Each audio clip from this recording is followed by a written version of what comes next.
Flat কেলেঙ্কারির পর প্রথমবার প্রকাশ্যে টিউলিপ। দুর্নীতির সম্পদের তথ্য গোপন ও অর্থ আত্মসাতের অভিযোগ বিপর্যস্ত হয়ে পড়েছে যুক্তরাজ্যের অর্থ ও নগর বিষয়ক মন্ত্রী টিউলিপ সিদ্দিক। গত সপ্তাহে সংবাদ মাধ্যম ফাইন্যান্সিয়াল টাইমস জানায়, টিউলিপ তার ক্ষমতাচ্যুত খালা শেখ হাসিনার এক সহযোগীর কাছ থেকে ফ্ল্যাট উপহার পেয়েছেন, যেটির তথ্য তিনি গোপন রেখেছেন। ওই সংবাদ প্রকাশের পর বৃহস্পতিবার প্রথম প্রকাশ্যে দেখা গেছে টিউলিপকে। সংবাদ মাধ্যম ডেইলি মেল জানিয়েছে, তাকে অর্থ মন্ত্রণালয়ের অফিসে যেতে দেখা গেছে। ডেইলি মেল আরও জানিয়েছে, মিথ্যা কথা বলার অভিযোগে টিউলিপের বিরুদ্ধে তদন্ত হতে পারে। টিউলিপকে প্রতারক মন্ত্রী হিসেবে অভিহিত করে সংবাদ মাধ্যমটি বলেছে, 2022 সালে তার ফ্ল্যাট নিয়ে তদন্ত করেছিল।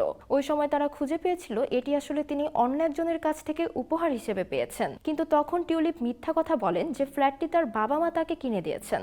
ওই সময় ডেইলি মেলকে তিনি হুমকি দেন, এ নিয়ে প্রতিবেদন প্রকাশ করা হলে তাদের বিরুদ্ধে ব্যবস্থা নেবেন। এরপর আর এটি প্রকাশ করা হয়নি। ব্রিটিশ প্রধানমন্ত্রীর দপ্তর ডাউনিং স্ট্রিট জানিয়েছে, প্রধানমন্ত্রীর মিনিস্ট্রিয়াল কোর্ট উপদেষ্টা এখন তদন্ত করবেন টিউলিপ ফ্ল্যাট নিয়ে ডেইলি মেলের সঙ্গে মিথ্যাচার করেছিলেন কিনা।